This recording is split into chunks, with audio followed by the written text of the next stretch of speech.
Bonjour, vous êtes encore les bienvenus à cette réflexion. Glory Realm. C'est une bonne journée, une merveilleuse journée. C'est ici la journée que l'Éternel a faite. Nous nous réjouirons et nous nous égaillerons en elle. Nous avons beaucoup de raisons de nous réjouir. Il nous a amenés jusqu'à janvier, à février, et il nous amène de jour en jour, de semaine en semaine, et c'est très merveilleux que nous sommes ici, nous sommes vivants et nous sommes pleins de vie. Alléluia. Et à Dieu soit la gloire. C'est ici la journée que l'Éternel a faite et nous nous réjouissons et nous égaillerons en elle. Il y a un plus grand de dimension de gloire qui est relâchée sur votre vie maintenant.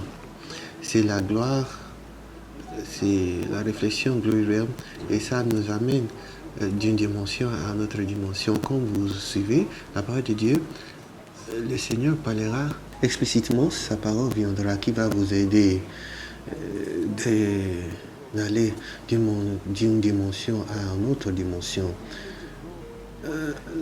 La seule façon de grandir d'une dimension de gloire à une autre, c'est de suivre la révélation de la gloire de Dieu qui est manifestée par la parole de Dieu. Alléluia. C'est pourquoi nous prenons le temps pour méditer la parole de Dieu. Donc faisons ainsi. Nous avons considéré depuis le commencement de cette année la gloire exceptionnelle révélée. Nous avons cette confiance en nous que nous ne resterons jamais la même façon que nous étions dans l'année dernière. Et non plus de la même manière que nous étions la prochaine dernière. Il y a une dimension de gloire qui surpasse toute autre gloire que vous avez éprouvée. Soyez prêts. Une gloire inhabituelle arrive aujourd'hui, ce matin. La bénédiction de Dieu est dans la parole de Dieu. Nous avons lu dans Matthieu chapitre 7, versets 1 et 2, et le Seigneur nous amènera à Exode chapitre 33 et Psaume chapitre 18, et je crois qu'aujourd'hui, lisons aujourd'hui quelque chose de glorieux arrive dans votre vie. Maintenant, considérons dans Matthieu chapitre 7, versets 1 et 2, ne pas juger et critiquer les autres afin que vous ne soyez pas jugés, critiqués et condamnés vous-même. Car, de même que vous jugez, critiquez et condamnez les autres, vous serez jugés, critiqués et condamnés, et conformément à la mesure que vous utiliserez pour traiter avec les autres, elle vous sera rediffusée. Non. Ce que vous utilisez pour traiter avec les autres vous sera rediffusé. Si vous ne voulez pas qu'ils soient manifestés dans votre vie, ne les donne pas aux autres. Donc, n'importe quoi vous semez, vous les moissonnerez. Si vous voulez moissonner la gentilité, semez la semence de gentilité. Si vous voulez la gloire, faites ce qui amènera, ce qui apportera la gloire de Dieu. Hier, nous avons considéré le fait que lorsque Moïse a dit à Dieu, montre-moi ta gloire, c'est merveilleux la façon dont Dieu a répondu. Et nous avons dit que beaucoup de fois, lorsque nous cherchons la manifestation de la gloire de Dieu, beaucoup de gens pensent que pour marcher dans la gloire de Dieu, il s'agit de jeûner et prier. Ne me méprenez pas, je crois au jeûne et à la prière. Bien sûr, je ne peux pas faire ce que je fais par notre force, ma propre force.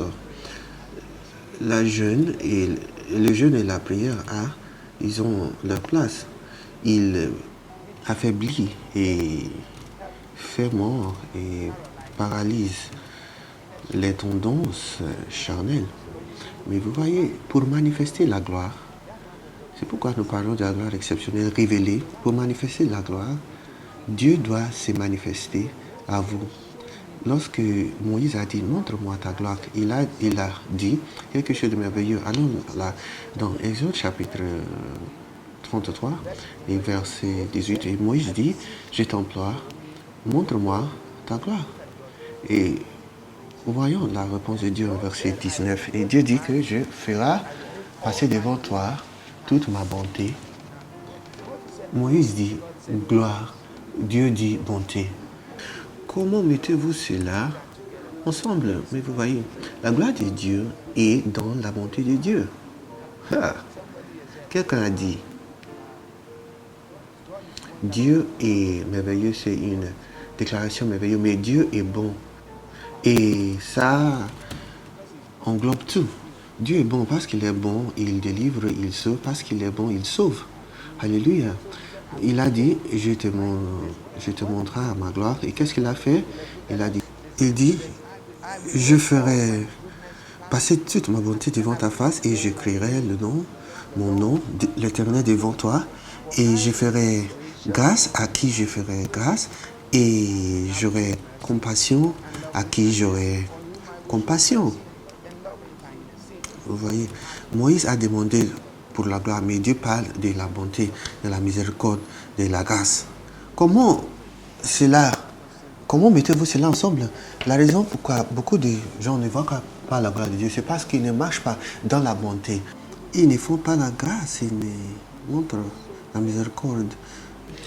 Les gens sont tellement décidés à se venger et des choses comme ça. Et c'est pourquoi beaucoup de gens, ils prient des prières de vengeance, mais la gloire est loin.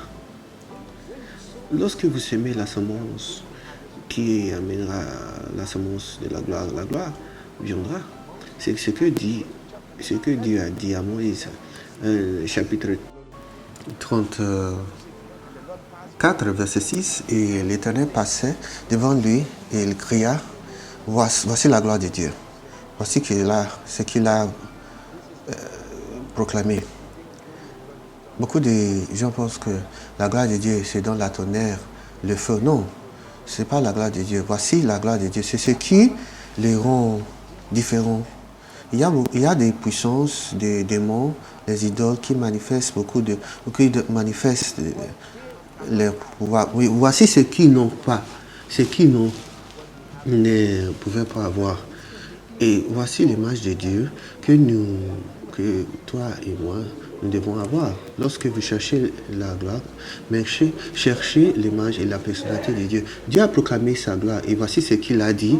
L'Éternel, le Dieu fort, pitoyable, miséricordieux, tardif à colère, abondant en gratuité et en vérité. Gardons la gratuité jusqu'en mi-génération, autant l'iniquité, la crime et le péché. Regardez ça. Lorsque vous parlez de la gloire, il ne parle pas de la tonnerre et l'éclair. C'est cet attribut qui produit la manifestation de la puissance et la gloire de Dieu. Si votre vie manque la gloire, vérifiez le niveau de votre miséricorde. Vérifiez comment vous répondre à votre voisin. Est-ce que vous êtes gentil? Est-ce que vous êtes miséricordieux? Voici la nature, l'attribut de Dieu. Il est loin à la colère. Il est miséricordieux. Il fait la grâce. Il est abondant en miséricorde. Donc, qui êtes-vous? Si cela manque dans votre vie, je ne me soucie pas. Votre position dans l'église, vous avez besoin de Jésus. Parlons à lui. Dites, Dieu Tout-Puissant, aie pitié de moi. Pardonne-moi de n'avoir pas manifesté votre nature à ma génération. Aie pitié de moi. Ôte de moi la nature qui n'est pas de vous. La nature de vengeance, de la colère, de l'amertume. Et donne-moi votre miséricorde. Je me soumets à toi. Et ta volonté en ma vie. Au nom de Jésus, Amen. Si vous avez prié cette prière, je crois que quelque chose de bon a commencé. Et vous savez quoi? La gloire de Dieu apprend les charges de votre vie. Et à cause de cette gloire, les gens, ils verront la gloire, une nouvelle dimension de la gloire se révèle dans votre vie. Et vous ne serez pas le même. Merci d'avoir en part dans cette émission. Je prie que votre vie ne sera jamais la même. Jusqu'à demain, je suis Igor Louis, que Dieu vous bénisse.